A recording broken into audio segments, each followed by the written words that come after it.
Hello guys, हमारे YouTube channel में आपका स्वागत है।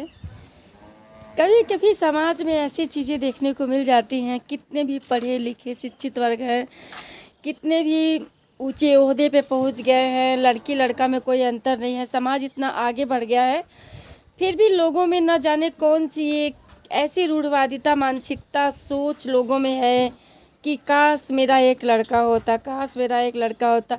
जबकि सरकार भी कहती है ले बेटा हो चाहे बेटी हो, सबको पढ़ाओ, सबको शिक्षित रखो, सब लोग एक समान सबको रखो, चाहे बेटा हो चाहे बेटी हो, सब लोग पढ़ लिख करके। अब क्या इस समाज में बेटियां क्या किसी बेटों से कम हैं? नहीं, मैं ये नहीं कहती कि बेटे कम हैं, बेटियां ज़्यादा हैं, ऐसा भी नहीं है। लेकिन लोगों को है कि हमको एक भगवान बेटा दे देता तो मेरा वंश आगे बढ़ जाता। अरे वंश क्या बढ़ जाता, एक बेटे को देंगे तो एक किसी की बेटी ले आएंगे, अपनी बेटी देंगे तो किसी का एक बेटा ले आएंगे। बेटी भी सेवा करेगी, बेटा भी सेवा करेगा। पर अगर बच्चे पढ़ लिख लिए, अच्छे ओहदे पे हो गए तो माँ बाप को सुख ही सुख है। और बेटे के नाम पर लोग, मैं अपने अगल बगल में भी बहुत से लोगों को ऐसा देखी हूँ कि घर में खाने को नहीं है, खेत नहीं है, घर जैसा घर नहीं है, परिवार की आर्थिक स्थिति भी ठीक नहीं है। मतलब बच्चे को ना अच्छे से कपड़े मिल पा रहे हैं, ना बच्चा पेट भर खा पा रहा, ना बच्चा अच्छा से पढ़ लिख पा रहा। लेकिन सिर्फ एक वंश हो जाए, एक वंश हो जाए, एक वारिस हो जाए। एक वारिस के नाम पे 6-6, 7-7 बेटियां पैदा हो गई। बेटियां पैदा हो गई, वो उनका भाग्य है कि चलो बेटों की आस में तो 6-7 बेटियां पैदा हो गई, उनका भी।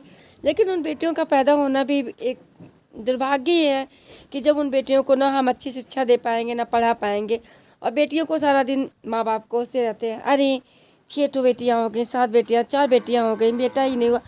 तो बेटियों को क्यों दोष देते हैं लोग? बेटियों ने तो ये नहीं कहा कि मुझे पैदा करिए, आप तो बेटे की आस में बेटियों पैदा कर डाले, अपना घर परिवार बढ़ा डाले।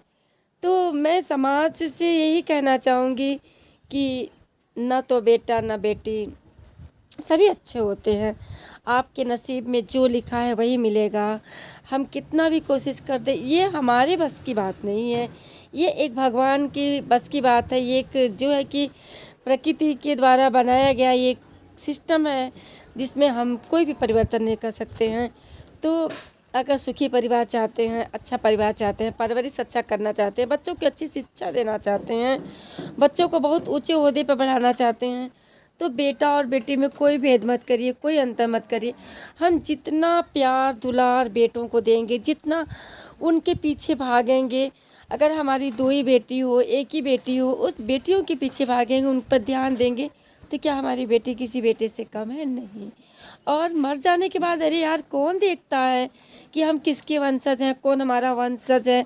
अभी हमसे पूछा जाए, आपसे पूछा जाए कि अपने 5-6-7 पीढ़ियों का नाम बता दीजिए, तो मुझे नहीं लगता है कि कोई 1-2 पीढ़ी से ज़्यादा बता पाएगा कि हमारे इतने वंशज हैं।